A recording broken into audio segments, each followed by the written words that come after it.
안녕하세요. 저는 40대 주부입니다. 저희 시어머니는 첫인상부터 참 남다른 분이었습니다. 결혼하겠다며 인사를 드리러 간 날, 제가 예단비를 어느 정도 하면 좋겠냐고 물으니 그러시더라고요. 예단비 같은 거 할 필요 없어. 서로 좋아서 결혼하는데 한쪽만 예단비를 하는 게 말이 되니? 귀한 딸 주시는 것도 감사한데. 예단비를 받지 않는 건 기본.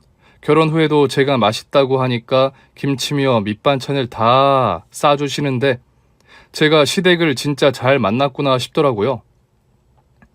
여보, 난 시댁복도 많은 것 같아. 사실 얘기 안 한 게 하나 있긴 한데.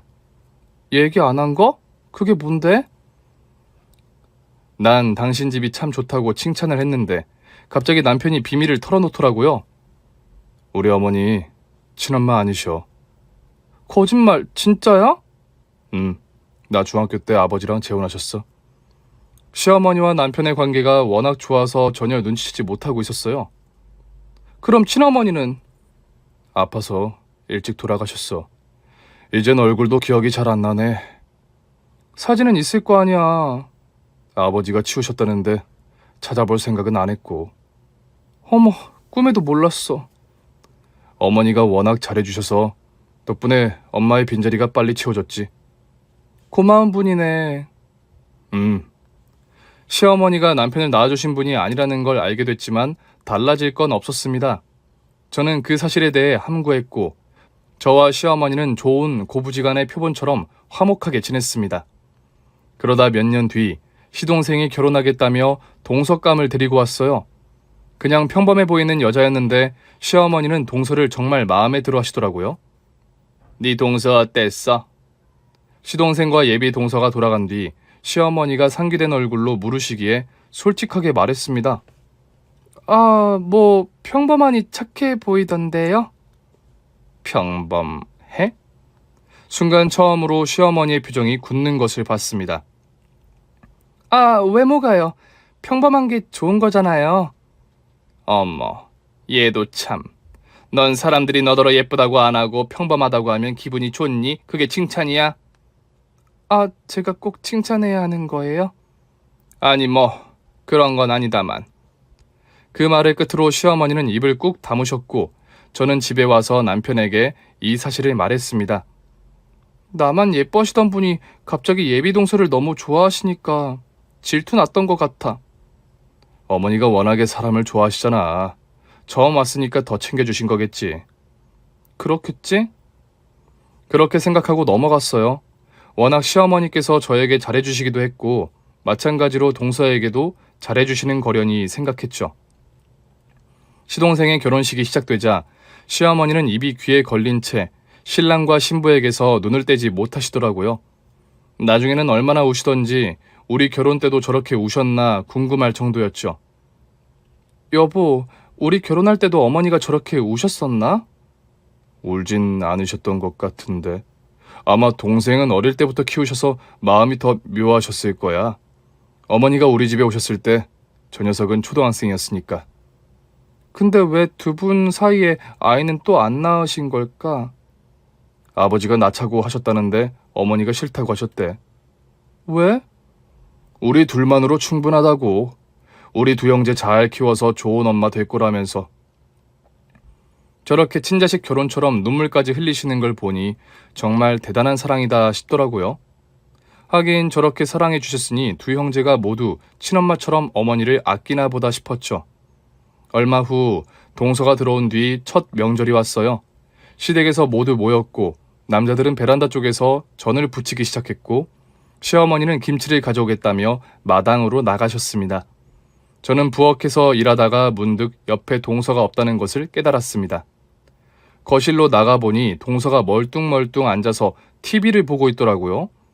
아무래도 아직 낯설어서 어디도 끼지 못하는구나 싶었어요. 동서, 이쪽으로 와. 같이 하자. 네? 제가 뭘요? 음식 장만해야지. 어머니께서 저 TV 보고 있으라고 했는데. 그거야 동서 편하게 있으라고 하신 말씀이겠지. 근데 다들 음식 장만하는데 혼자 TV 보고 있겠다고? 왜요? 그러면 안 돼요? 순간 너무 어이가 없어서 할 말을 잃고 말았어요. 뭐 동서는 결혼 후 첫 명절이니까 어머니께서 편하게 있으라고 하신 소리일 수는 있다고 생각했어요. 그런데 상식적으로 모두가 명절 음식을 장만하고 있는데 혼자 TV를 보고 있겠다는 건 좀 이해가 가지 않더라고요. 동서는 제가 앞에 서 있는데도 계속 TV 화면만 보고 있었습니다. 동서, 이쪽으로 오라니까? 그 순간 동서는 불쾌하다는 듯 미간을 찌푸리더라고요. 어머니께서 허락하신 건데 형님이 이래라 저래라 하는 건 좀 아니지 않아요? 아니, 그럼 나이도 가장 어린 사람이 나이 많은 시어머니한테 음식장만 다 하라고 하고 TV만 보고 있겠다고? 동선의 친정은 명절 때 음식을 아예 안 했어? 했어요. 근데 전 아무것도 안 했어요. 여긴 친정이 아니잖아. 뭐가 그렇게 다른데요? 다르지, 완전 다르지. 결국 저는 목청 높여 동서를 가르치기 시작했습니다. 소파에서 일어나. 싫어요. 어머니가 저 피곤하다고 앉아서 쉬라고 하셨어요. 여기 안 피곤한 사람도 있어? 아, 진짜. 그제야 분위기가 심상치 않음을 감지한 식구들이 저희 곁으로 다가왔어요. 여보, 무슨 일이야? 아니, 동서가 다들 명절 음식 장만하느라 고생하는데 혼자 TV를 보겠다잖아. 그래서 내가 같이 가서 하자 그랬더니 싫다잖아. 여보, 정말 그랬어? 어머니가 쉬어도 된다고 하셨단 말이야. 저는 혹시나 동서가 임신했나 싶어 시동생에게 물었어요. 서방님 혹시 동서 임신했어요? 시동생은 난처한 듯 고개를 저었습니다. 아니요, 아닐걸요? 그렇지? 동서는 뾰로통한 얼굴로 대답을 안 하더라고요. 그 와중에도 소파와 한몸이 돼서는 일어날 생각을 안 하는 거예요. 그때 김치를 가지러 나갔던 시어머니가 집 안으로 들어오셨어요. 니들 왜 그러고 있니? 거기 모여서 뭐해? 어머니, 동서한테 음식 장만하지 말고 TV 보라고 하셨어요? 설마 그런 의미일 리가 없잖아요. 당당하게 물었는데 돌아오는 대답이 더 어이가 없었습니다. 그래, 내가 그러라고 했다. 네? 아니, 첫 명절이라 낯설고 어려울 텐데 그냥 쉬라고 했어. 내가 너한테도 첫 명절에는 음식 안 시키지 않았니? 내가 다 미리 준비해 놨었잖아. 그때는 다 해놓으셔서 제가 못한 거고요. 지금은 음식 준비를 해야 하는 상황이잖아요. 그때도 저 음식 안 하는 대신 설거지라도 다 했어요. 근데 지금 동서는 아무것도 안 할 생각으로 이러고 있잖아요. 그래서 네가 했다고 꼭 그렇게 얘를 시켜 먹어야겠니? 어머니 시켜 먹다니요. 저희 다 피곤한데 명절이라고 같이 음식 준비하면서 친목 다지는 거잖아요. 오히려 처음 왔으면 더 어렵고 어려워서라도 더 같이 해야 하는 거 아니에요? 지금 네가 하고 싶은 말이 뭐냐? 그래서 네 동서가 못 배워먹었다 이거야? 솔직히 그래 보이네요. 도대체 친정에서 뭘 배웠길래. 그 순간 시어머니가 제 뺨을 때렸습니다. 날카로운 마찰음과 함께 아주 잠깐 모든 게 일시정지된 것처럼 적막했어요. 그 적막을 깬 건 동서가 틀어놓은 개그 프로그램의 시끄러운 웃음소리였습니다. 어머니 지금 뭐 하시는 거예요? 남편은 기겁하며 저를 끌어안았습니다. 여보 괜찮아? 어디서 친정욕을 해. 너 같으면 그런 소리를 듣고 싶겠니? 어머니 그래도 이건 아니죠. 우리 집사람이 틀린 말 한 것도 아니고 재수씨는 지금도 소파에서 일어날 생각도 안 하잖아요. 처음인데 좀 너그럽게 봐줄 순 없어? 어머니야말로 제 와이프한테 왜 이렇게 박하게 구세요? 원래 이런 분 아니었잖아요. 어머, 너 지금 나한테 큰 소리 치는 거야? 결혼하기 전엔 이런 적 한 번도 없잖아. 이러니 여자를 잘 만나야 한다고 하지. 어머니! 그때였습니다. 동서가 그제야 소파에서 벌떡 일어나더니 제 남편에게 소리 지르는 겁니다. 아주버니, 어른한테 왜 이렇게 소리를 질러요?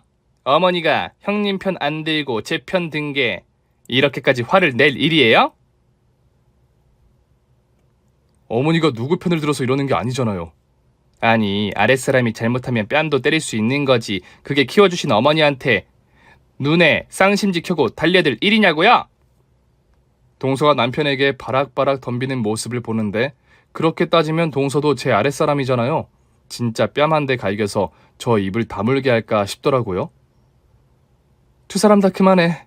내 뺨 때린 건 어머니잖아. 어머니께서 폭력 쓰셨으니까 사과하세요. 뭐라고요? 어머니가 왜 형님한테 사과를 해요? 그럼 동서 같으면 어머니한테 뺨 맞고 좋게 넘어갈 수 있어? 전 뺨 맞을 짓을 안 하죠. 진짜 기가 찼지만 무시했습니다. 그리고 시어머니에게 한 번 더 경고했어요.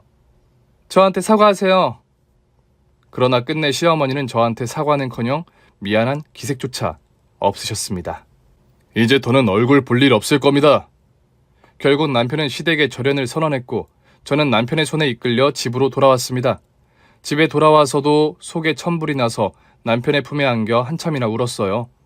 그러나 남편의 절연 선언은 홧김에 한 거려니 생각했거든요. 다음 명절이 왔고 마음은 불편하지만 시댁에 갈 준비를 하는 저에게 남편이 그러더라고요. 당신이 시댁이 어딨어? 정말 안 가게? 사과 받았어? 아니. 그럼 너는 우리 가족 아니야. 실수할 순 있어. 그래도 가족이라면 가족 구성원의 아픈 마음을 생각해서라도 사과하고 보듬어야 가족인 거잖아. 그렇게 남편은 정말 자신의 집과 절연을 실행했어요. 이후 저는 친구들과 준비 중이었던 창업을 시작했습니다. 친구가 구상한 인력 업체였는데 결혼식이나 돌잔치, 각종 행사에 인력을 파견하는 일이었죠. 물론 갑자기 인력이 부족하면 저나 친구도 직접 현장을 뛰어야 하는 일도 종종 있었습니다. 그렇게 바쁘게 살고 있던 어느 날 장례식 도우미로 인력을 파견하는데 갑자기 한 분이 빠지는 바람에 제가 현장에 투입됐습니다. 그러나 장례식장에 상주를 보는 순간 저는 멍해지고 말았습니다. 장례 도우미로 간 장례식장에는 동서가 상주로 떡하니 있었어요. 형님, 지금 본 거 비밀로 해주세요. 동서는 저를 끌고 나가려고 했고 그 순간 시어머니와 눈이 마주쳤습니다. 저를 본 시어머니는 하얗게 질린 얼굴로 개거품을 물었습니다. 시댁과 연을 끊은 지 수년이 흘러 있었습니다. 그 사이 저는 아이도 낳았고 남편과 행복하게 잘 지냈어요. 시댁과 연을 끊고 지내다 보니 자연스레 남편의 외가에도 다녀오고 그랬어요. 남편의 외할머니가 아직 살아계셨더라고요. 저희가 외가에 와 있다고 하자 이모님들이 버선발로 달려오셨습니다. 어머, 네가 우리 조카 와이프구나. 만나서 반갑다. 전 지금 계신 어머니가 친어머니신 줄만 알았어요. 진즉에 알았으면 인사드리러 왔을 거예요. 아유, 우리 엄마 때문에 절대 못했을걸. 언니 세상 떠나고 형부가 세장가 든다고 하니까 엄마가 매몰차게 연을 딱 끊어버렸어. 왜요? 왜는 새엄마랑 잘 지내라고 그러신 거지. 근데 왜 갑자기 온 거야? 엄마 생각나서? 시댁이랑 사이가 좀 틀어졌어요. 절연하고 살아요. 왜? 그 여자가 괴롭혔어? 그럼 할머니나 이모한테 바로 연락을 했어야지. 그런 건 아닌데 아내한테 큰 실수를 하셔서요. 사과하시면 넘어가려고 했는데 연 끊자는 말에도 사과를 안 하시더라고요. 제가 시어머니에게 뺨을 맞았다는 얘기를 들은 이모님들은 붕괴하셨습니다. 엄마 그것 봐. 걔 별로라고 했잖아. 맞아. 그래서 우리가 관여 살아야 한다고 했어, 안 했어? 혹시 아버님 재혼하실 때 어머님을 보신 거예요? 그 여자 우리 언니 고향 친구야. 그러니까 네 신랑 낳아준 친엄마 고향 친구. 네? 걔가 옛날부터 남자 관계가 복잡했거든. 근데 형부한테 시집을 오면서는 어찌나 얌전을 떠는지. 난 그것도 별로였어. 왜 하필 우리 형부냐고. 그 여자 언니 장례식에도 왔었잖아. 그때 그 여자가 형부 보는 눈이 심상치가 않더라니까. 처음 듣는 얘기에 저도 남편도 어리둥절했습니다. 저는 남편에게 물었어요. 당신도 알고 있었어? 아니, 전혀. 정말이에요? 전 엄마 장례식장에서 그분을 본 기억이 없는데. 얼굴 싹 뜯어고친 거야. 네? 맞아. 결혼식 사진 보니까 완전 다 고쳤더라. 이름 보고 알았잖아. 그 여자인 거. 그래서 아버지도 모르셨던 걸까요? 몰랐을걸? 우리가 언니 친구인 것 같다고 하니까 그냥 이름만 같은 사람일 거라고. 고향도 다르다고 그랬거든. 근데 이모님들은 어떻게 하셨어요? 형부랑 결혼하고 난 뒤에 혼자 제 엄마 집에 왔더라고. 나도 봤고 동네 사람들이 처음엔 저 여자가 누군가 했다잖아. 얼굴이 싹 바뀌어서. 믿을 수 없는 얘기에 혼란스럽던 차. 이모님 한 분이 방에 가시더니 남편 친어머니의 졸업 앨범을 가지고 오셨어요. 여기 있다. 이게 우리 언니고 이게 네 시어머니. 정말 시어머니와 이름이 같은 여학생이었는데 얼굴이 완전히 다르더라고요. 그래도 같은 분이라 그런지 낯이 했습니다. 진짜 다르긴 한데 아는 얼굴 맞는 것 같아요. 그래? 우린 전혀 못 알아봤는데 닮은 구석이 하나도 없잖아. 그런가요? 전 자주 봐서 그런지. 나도 낯이 익은 것 같아. 니들은 자주 봐서 그런가 봐. 나는 언니 장례식 때도 전혀 못 알아봤어. 그때만 해도 이 얼굴이었거든. 형부가 재혼한 게 언니 가고 딱 3년 만이었잖아. 어쩜 3년 만에 얼굴이 그렇게 싹 다 고치고 나타나니. 우리가 알아볼 게 뻔하니까 그랬겠지. 그나저나 네 아버지는 편안히 가셨어? 저와 남편이 결혼하기 1년 전 시아버지는 돌아가셨어요. 그때는 애인 사이여서 병실에 계신 아버님께 인사만 드렸었죠. 한편으론 좋아하시더라고요. 이제 가서 엄마랑 다시 만날 수 있다고. 이모님들은 돌연 눈물을 글썽였습니다. 둘이 참 좋아했는데. 둘 다 너무 빨리 갔지 뭐. 참 신기하더라고요. 분명 시댁도 편하고 참 좋다고 생각했는데 남편의 외가에 와서 외할머님, 이모님들과 함께 얘기도 하고 밥도 먹고 있자니 가슴 깊숙한 곳이 꽉 채워지는 것만 같았습니다. 남편도 그랬다고 하더라고요. 그럼 자기 호적상 어머니는 누구야? 지금은 새어머니. 그렇구나. 외할머니 살아계실 때 더 자주 와야겠다. 오니까 옛날 생각이 많이 나네. 나도 너무 좋았어. 우리 자주 오자. 고마워. 나도 고마워. 남들은 남편이 남의 편이라서 남편이라는데 나는 진짜 내 편이잖아. 당연한 거지. 오늘 너무 행복하다.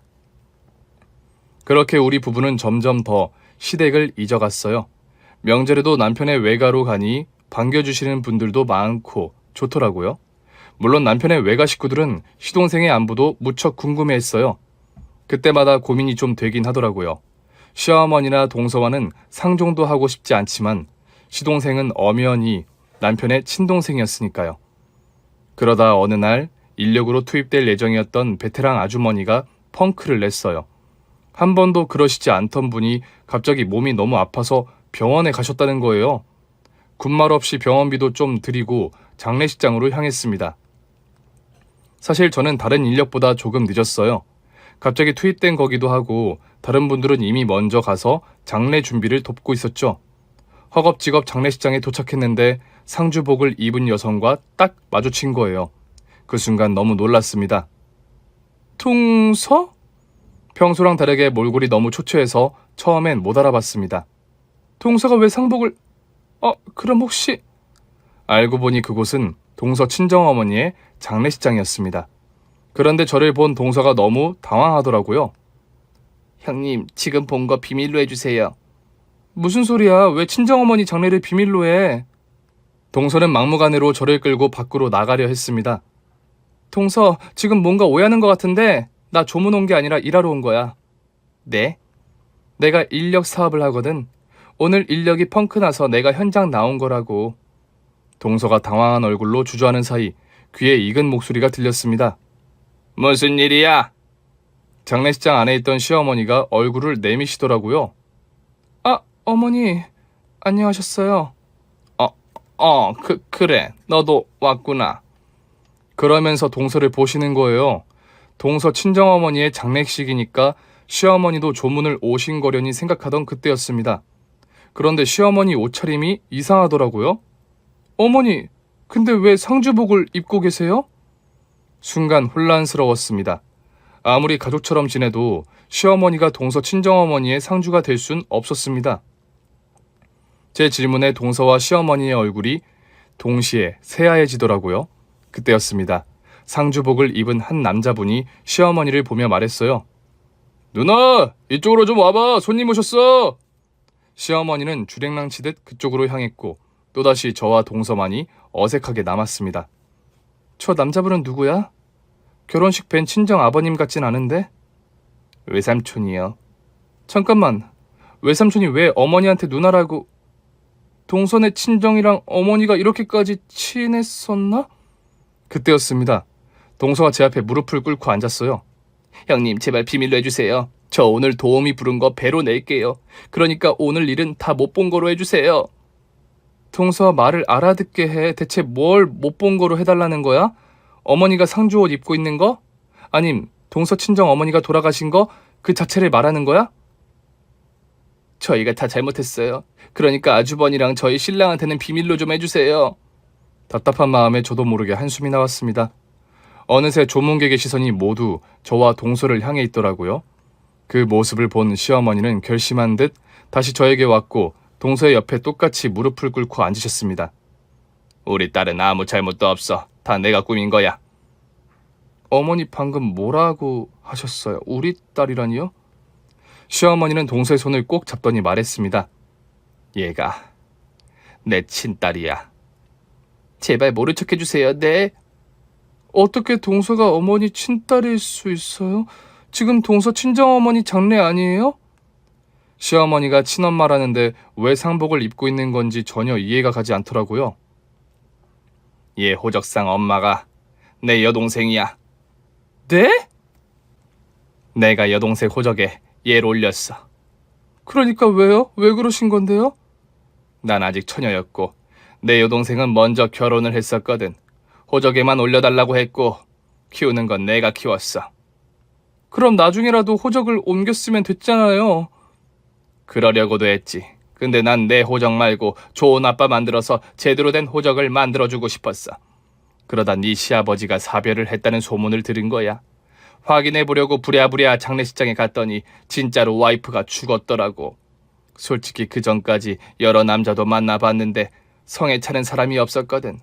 근데 네 시아버지랑은 반드시 결혼하고 싶었어. 저는 이미 남편의 외가에서 들은 얘기가 있었지만 모른 척 물었습니다. 그 소문은 어떻게 들으신 건데요? 아버님이랑은 어떻게 만나셨고요? 아니 그냥 어쩌다 보니. 아버님이랑 같은 고향 분이셨어요? 그래 그랬지. 같은 중고등학교도 나오고. 그러셨구나. 그래서 소식도 들으셨구나. 그런데 그 사람한테 아들 둘이 있지 뭐니. 내가 사실 딸이 있다고 하면 그 사람이 부담스러워할 것 같았어. 그래서 그냥 딸은 여동생한테 키워달라고 하고 이 집으로 시집을 온 거야. 근데 어디 자식 두고 온 여자 마음이 편하겠니? 남의 애 키우고 있으려니까 내 애가 눈에 밟혀서 못 살겠더라고. 시어머니는 시아버지 몰래 딸을 만나러 나가기도 했지만 아직 남편과 시동생이 어렸던 탓에 자주는 볼 수 없다고 했습니다. 몇 달째 못 보는 건 기본이었어. 그런데 어느 날 여동생이 전화가 온 거야. 언니 딸 데려가는 거 어때? 그게 무슨 소리야? 왜 갑자기? 그게 너 이제 와서 이러는 게 어딨어? 내가 걔를 어떻게 데려와? 그럼 내가 형부를 속인 게 들통나잖아. 난 못해. 절대 우리 남편을 실망하게 할 수 없어. 언니, 요즘 언니 딸 상태가 어떤지 알아? 얘가 감정 기복이 너무 심한 데다 우울증이 심해서 치료받고 있어. 의사가 그러는데 친엄마가 자기를 버리고 갔다는 분노가 너무 크대. 사람이 살다 보면 우울하기도 한 거지. 좀 더 크면 괜찮을 거야. 나라고 뭐 안 보고 싶어서 이러는 줄 알아? 애가 자아까지 했어. 뭐? 이러다 언니 딸 죽기라도 하면 내 탓이라고 할 거지. 그 후로도 시어머니의 여동생은 계속해서 어머니에게 이제라도 딸을 데려가서 키우라고 권했지만 시어머니는 거절했다고 하더라고요. 난 이 집에서 완벽한 엄마가 되고 싶었어. 딸 버리고 시집 오는 게 완벽한 엄마예요? 네 시아버지. 내가 처녀인데 아들 둘 있는 자기한테 시집 온다고 하니까 받아준 거야. 안 그랬으면 날 거들떠 보지도 않았을 인사야. 그걸 어떻게 하시는데요? 왜 모르겠니? 학창시절 내내 그 양반은 영희만 좋아했는데. 순간 시어머니는 아차 싶은 얼굴로 서둘러 화제를 돌렸습니다. 아무튼 난 아쉬울 거 하나 없지만 남편을 사랑해서 남편의 두 아들까지 사랑으로 키운 여자가 되고 싶었다. 그게 뭐 죄니? 오히려 내 딸을 희생시키면서까지 이 집 식구가 되려고 발버둥 쳤던 거야. 근데 왜 이렇게 숨으시는 건데요? 지금 부끄러워하고 계시잖아요. 그거야 네가 알게 됐으니까. 네 시아버지야 이제 세상에 없다지만 네 남편이랑 시동생이 이 사실을 알아봐라. 나한테 얼마나 실망하겠니? 우리 남편은 이미 어머니한테 실망했거든요. 시어머니는 끝까지 자기가 남편 친어머니의 고향 친구였다는 사실은 말하려 하지 않았습니다. 시어머니의 입에서 나온 영희가 바로 남편의 친어머니 성함이었어요. 근데 동서는 왜 무릎을 꿇은 거야? 잘못은 동서 친엄마가 한 거잖아. 남편이 이 사실을 알면... 설마 두 사람 서방님한테 계획적으로 접근했어요? 우연히 동서가 시동생과 사랑에 빠졌을 가능성에 대해 생각하지 않은 건 아니었습니다. 그러나 아무리 생각해도 그게 아니고서야 이 두 사람이 고부관계로 위장할 순 없겠더라고요. 물론 좋아서 결혼했죠. 엄마가 만날 수 있게 도와준 건 사실이지만. 아유, 돕긴 무슨. 그냥 둘째가 자주 다니는 학교랑 가게랑 알려주면서 잘 만나보라고 했지. 그러면 우리가 다시 같이 살 수 있을 테니까. 시어머니는 대수롭지 않은 척 말했지만 모녀의 계획은 아주 치밀했더라고요. 아니 그냥 알려줄 순 있지 않니? 몇 시에 어딜 간다고 알려주기만 했어. 막말로 알려줬어도 지들이 안 좋아했으면 결혼을 했겠어? 솔직히 말하면 그 점에 있어선 떳떳하다. 우리 딸이 심성이 착해서 찔려 하는 거지. 시어머니는 동서의 편을 들었지만 동서는 어쩐 일인지 고개도 들지 못하더라고요. 오늘 들은 게 전부야. 그러니까 네 남편이랑 시동생한테는 말하지 마. 어? 이제 와 집안에 분란 만들어서 뭐하니? 어차피 부부로 살고 있는데. 그러고 보니 장례식장에 시동생이 없더라고요. 일단 시어머니와 동서의 사이는 그렇다 치더라도 도대체 어떻게 두 사람이 고부관계로 얽힌 건지 이해가 가지 않더라고요. 서방님은 어디 있어? 네? 그게 회사에 급한 일이 있어서. 아니 얼마나 급한 일이길래. 그런데 또 이상한 점을 발견했죠. 서방님이 이따 올 건데 어머니가 상주복을 입고 있다고? 그땐 벗으려고 했죠. 결국 저와 공동대표인 친구에게 현장을 좀 대신 띄워달라고 부탁한 뒤 전 남편에게 전화를 걸었습니다. 여보, 혹시 서방님하고 가끔 연락했어? 그 녀석이 가끔 하긴 하는데 답은 안 했어. 서방님한테 메시지 좀 보내봐. 동서 친정어머니 돌아가셨다고 들었는데 괜찮냐고. 재수씨 어머니가 돌아가셨어? 정확히는 동서의 이모라고 말하려다가 꾹 참았습니다. 오늘 인력 파견하는 곳이 장례식장이었는데 동서 친정어머니 장례식이더라고. 정말? 알았어. 그럼 어떡하지? 나도 좀 가봐야 하나? 그 순간 좋은 아이디어가 떠올랐어요. 서방님이랑 같이 오는 건 어때? 잠깐만. 근데 걔 거기 없어? 그래서 연락해보라고 한 거야. 그날 저녁, 남편이 곧 도착한다는 말에 전 다시 장례식장으로 갔습니다. 곧이어 남편과 시동생이 같이 걸어오더라고요. 시동생은 어리둥절한 표정이었습니다. 형수님, 이게 무슨 일이에요? 전혀 모르셨어요? 예, 몰랐어요. 진짜 몰랐대. 대체 왜? 둘이 싸웠어? 아무리 싸웠어도 임마 장모님이 돌아가셨으면 무조건 왔어야지. 진짜 몰랐어. 아예 처음 듣는 얘기야. 장례식장 안으로 들어간 시동생은 동서를 보고 기가 찬다는 표정이었습니다. 대체 뭐야? 왜 연락을 안 했어? 여보, 그게... 그때 시동생의 시선이 장례식장 안에 있던 한 남자를 향했습니다. 시동생은 싸늘하게 굳은 얼굴로 동서에게 말했습니다. 상주 옷 줘. 나도 입어야 할 거 아니야. 당신도 입으려고? 나 아직 당신 법정 남편인데 그럼 안 입어? 분위기가 심상치 않더라고요. 동서는 어쩔 줄 몰라 하다가 결국 서방님을 데리고 방으로 갔습니다. 그러나 곧 시동생의 놀란 목소리가 들렸어요. 엄마, 여기서 뭐해요? 알고 보니 멀리서 남편과 시동생이 오는 것을 본 시어머니가 방에 숨어 있었더라고요. 시어머니는 시동생과 함께 밖으로 나왔고 여전히 상주복을 입고 있었습니다. 시동생이 저녁에는 올 거라고 그땐 시어머니가 상주복을 벗을 거라던 동서의 말도 거짓말이었던 거죠. 저와 남편, 시어머니와 동서, 시동생은 장례식장 구석에 있는 작은 방에 둘러앉았고 오자 대면이 시작됐습니다. 엄마부터 말씀하세요. 왜 상주복을 입고 있는 건지. 시어머니는 고개를 푹 숙인 채 아무 말도 하지 않았습니다. 보다 못한 제가 말했어요. 동서의 친어머니시래요. 돌아가신 분은 동서를 호적에 올리고 키워준 어머니 여동생이시고요. 이게 무슨 말이에요? 아무래도 서방님과 동서의 만남도 저 모녀가 작정하고 계획을 짠 것 같아요. 남편이 놀란 얼굴로 시어머니에게 말했습니다.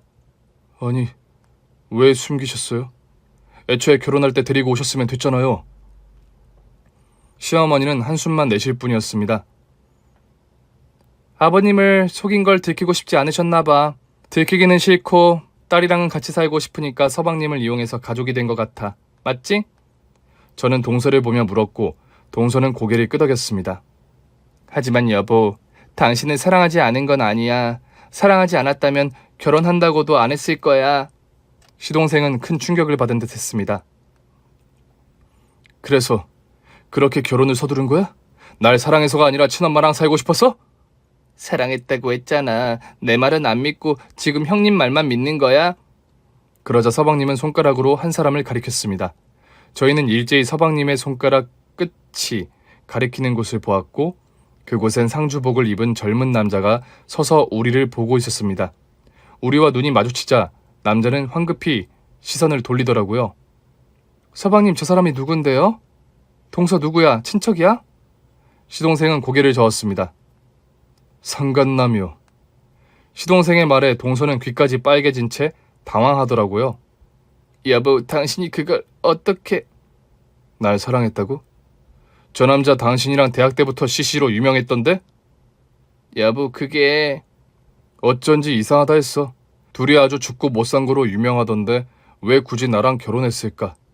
우리 집이 엄청 부자도 아니고 나 정도 직업은 저 남자도 갖고 있던데 대체 왜 나랑 결혼했는지 이상했어. 이제야 그 비밀이 풀리는 것 같네. 그러면서 서방님은 시어머니를 보더라고요.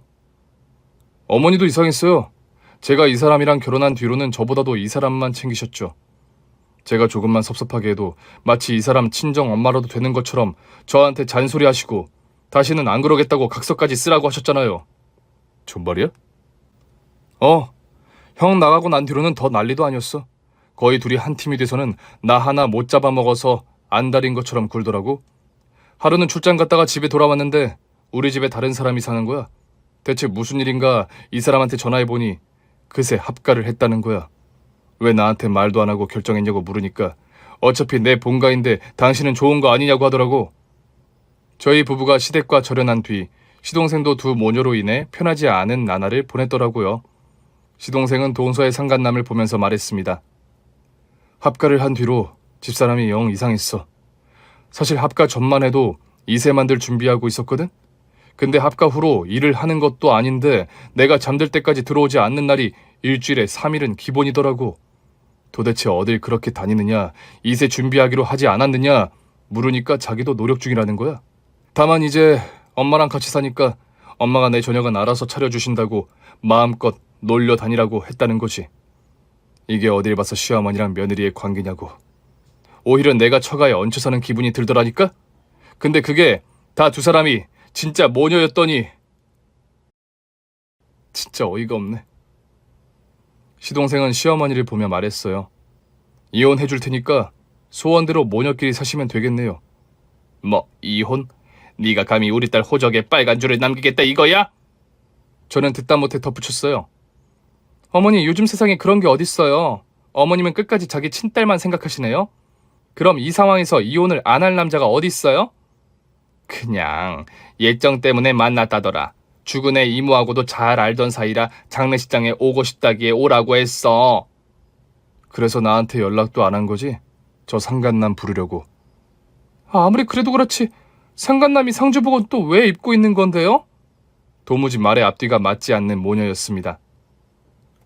형수님 죄송해요.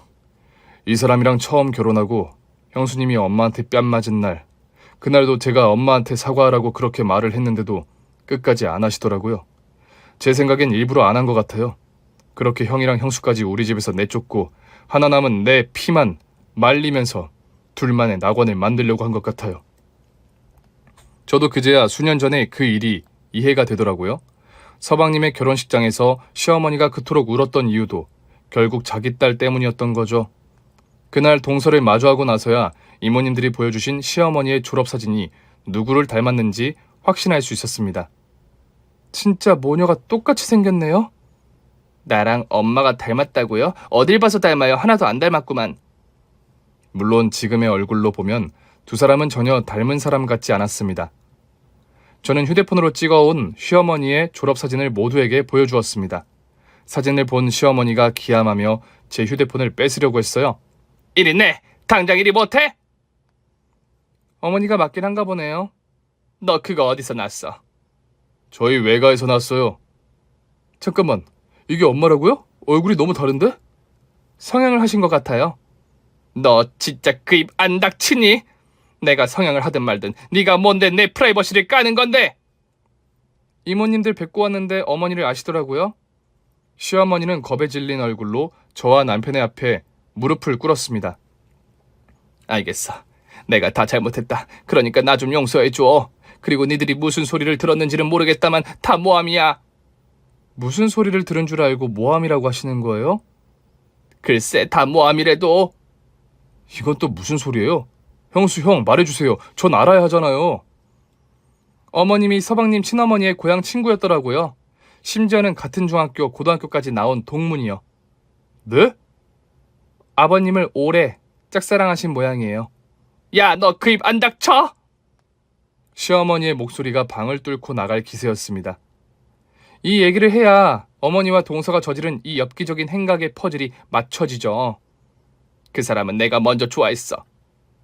우리 아빠요? 그래, 네 엄마가 뺏어간 거야. 내가 먼저 좋아했는데 그 계집애가 모른 척 뺏어갔다고. 뭐 내가 니들 엄마 죽인 것도 아니고 죽은 다음에 결혼한 건데 뭐 어쩌라고. 난 당당해. 당당한데 성형은 왜 하신 거예요? 이럴 줄 알고 했다. 왜? 이거 봐. 내가 성형도 안 하고 결혼했어 봐. 니들 이모들 결혼 자체를 못하게 했을걸. 조금 뒤 이모 두 분이 조문하기 위해 장례식장에 도착했습니다. 저는 미리 문자를 받고는 이모님들을 모셔왔어요. 이모님들을 본 시어머니는 조금 전까지 큰소리치던 모습은 어디 가고 세상 쭈글쭈글한 모습으로 움츠려 들더라고요. 이렇게 보니 이제야 쭈구리 오경수 같네. 그러니까 못생긴 게 열등감까지 많아서 친구 하나 없었잖아. 니들 말 다 했어? 그래, 다 했다. 뭐 어쩔 건데. 내가 없는 말 했어? 우리 언니한테 그런 얘기 들은 적이 있어.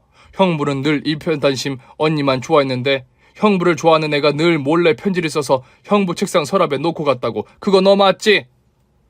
니들 나보다 어리지 않니? 근데 왜 자꾸 반말이야? 시어머니가 이모님들에게 따질 수 있는 말은 그게 전부인 듯 했습니다. 네 동생은 진짜 착했는데. 똑똑하고 정도 많았지. 우리 조카 며느리한테 연락받고 네 동생 조문하러 온 거야. 나랑 같은 반이었던 적도 있었거든. 언니 딸까지 키워주고 우리가 알던 그 애 맞네. 그러니까 정성껏 키워놨을 텐데 지 엄마랑 둘이 이게 다 무슨 짓이니. 니들 모녀 때문에 한 집안이 아주 쑥대밭이 됐구나. 이모님들은 조문을 한 뒤 시동생을 꼭 안아주셨어요. 진짜 보고 싶었어. 우리 조카. 우리 또 보자. 네가 고생이 많았다. 시동생은 친엄마를 꼭 닮은 이모들을 끌어안고 한참을 울었습니다. 저랑 남편, 시동생도 그 길로 장례식장을 나왔습니다. 나와서 늦은 저녁을 같이 먹는데 시동생이 그러더라고요. 저 이혼할 거예요. 안 그래도 이혼 준비하고 있었어요. 우리 호적도 회복하는 게 어때? 새어머니가 우리 어머니로 돼 있는 거 싫다. 그러자. 그나저나 외가에 다녀왔어? 난 워낙 어릴 때라 기억도 안 나네. 조만간 같이 가요. 안 그래도 외할머님이 서방님 너무 보고 싶어 하셨어요. 예, 형수님. 그동안 진짜 죄송했어요. 연락하려고 여러 번 했는데 형도 안 받아주니까 형수님한테는 더 못하겠더라고요. 난 네가 재수씨랑 어머니 편에서 말할 줄 알고 그랬지. 그동안 너도 고생이 많았겠다. 이제라도 알았으니 다행이지 뭐. 솔직히 와이프가 바람만 안 피웠어도 엄마랑 모녀지간이든 뭐든 상관없었을 거야. 근데 너무 대놓고 바람을 피더라고. 이제야 답답했던 가슴이 좀 뚫리는 것 같아. 애초부터 나한테 마음이 없는 줄도 모르고 와이프가 나한테 마음이 식은 건가. 내가 저 사람에게 그렇게 매력이 없었나. 자존감까지 무너지고 있었거든. 우리는 앞으로 더 자주 보기로 약속한 뒤 헤어졌습니다. 혼자 돌아가는 시동생의 뒷모습을 보는데 제 마음이 더 짠하더라고요. 얼마 후 시동생과 동서는 이혼 서류에 이혼 도장을 찍었고 남편과 시동생의 호적 역시 계모가 아닌 친모의 호적으로 정정했어요. 이로써 우리 집과 가짜 시어머니, 가짜 동서와의 관계는 완벽하게 정리되었습니다. 그러나 그간 아들들에게 용돈 받으며 생활하고 있던 시어머니는 툭하면 저에게 연락해 용돈을 좀 달라, 곧 갚을 테니 돈을 빌려달라는 소리를 시시때때로 했습니다. 도저히 안 되겠어서 전 이모님들에게 이 사실을 말했죠. 얼마 후 시어머니는 저와 만나는 줄 알고 나온 약속 장소에서 이모님들에게 둘러싸인 채 각서를 썼습니다. 나 오경숙은 다시는 전 며느리나 아들들에게 연락하지 않겠습니다. 야, 거기다 한마디 더 써. 대신 내 친딸의 등이나 쳐먹고 살겠습니다 하고. 아유, 너도 참 짓궂다. 얘 딸 직업도 없다는데 어떻게 등을 쳐먹고 사니? 오히려 애기 제 딸을 먹여 살려야겠던데. 그날 이후 전 시어머니에게서 연락은 오지 않았어요. 이후로도 저와 남편, 시동생은 함께 외가에도 가고 이모님 댁도 오가며 그간 받지 못한 사랑을 넘치게 받았습니다. 지금은 외할머니까지 함께 가는 대가족 여행을 계획하고 있어요. 그래서 인력 사무실 일을 미리 처리하고 있는데 인력 지원서 중에 낯익은 이름이 보이더라고요. 바로 전 시어머니와 동서였습니다. 우리 회사 이름을 모를 리가 없는데 이력서를 넣은 수작이 눈에 훤히 보이더라고요. 호랑이 굴에 제 발로 들어왔네? 저는 굴을 아주 깊고 으슥하게 파둔 뒤 두 모녀에게 기회를 주기로 했습니다. 사무실로 온 두 모녀의 꼴이 말이 아니더라고요. 요즘은 어떻게 지내세요, 동서는? 저희 단칸방에 살아요, 월세로. 왜? 아버님 집은 어쩌고? 그래도 키워주셨다고 우리 남편이랑 서방님이 집은 드렸잖아. 생활비가 없어서 대출 빼서 쓰다가 못 갚아서 경매로 넘어갔어. 아무래도 이 모녀 단단히 혼 좀 나야겠더라고요. 아무튼 그건 알아서들 한 문제니까 더는 저랑 말할 건 없고요. 자기소개서에 쓴 대로 뭐든 할 준비가 돼 있다는 거죠? 그럼 뭐든 시키는 대로 다 하마. 저도요. 돈만 벌 수 있다면 뭐든 다 할게요. 저는 시어머니와 동서는 몸이 가장 힘든 일에만 배치했습니다. 이 사실은 굳이 남편이나 시동생에게 알리진 않았어요. 두 사람이 잘 버텨서 성실한 직원이 될지 안 될지는 더 두고 봐야 할 것 같았어요. 막말로 두 사람이 일만 잘한다면 일거리는 줄 수 있었습니다. 두 모녀가 인력 일을 나간 날 저와 남편 서방님, 이모님과 외할머니는 모두 공항으로 향했습니다. 첫 가족여행을 기념하며 사진 한 장을 찍고 수속을 밟으려는데 공동대표인 친구에게 문자가 오더라고요. 그 두 여자 도망갔대. 그래서 네가 말한 대로 미리 준비해둔 예비 인력 보냈어. 여행 잘 다녀와. 제가 문자를 보고 있으니까 남편이 와서 묻더라고요. 무슨 일이야? 저는 남편에게 팔짱을 끼며 말했습니다. 비행기 타고 가면서 재미있는 얘기해줄게. 가자. 그렇게 저는 진짜 남편의 가족들과 함께 진짜 가족으로 행복하게 살고 있습니다. 오늘 준비한 사연은 여기까지입니다. 재미있게 들으셨다면 구독과 좋아요, 알림 설정까지 눌러주세요. 그럼 저는 다음 사연으로 찾아뵐게요. 오늘도 건강하고 행복하세요.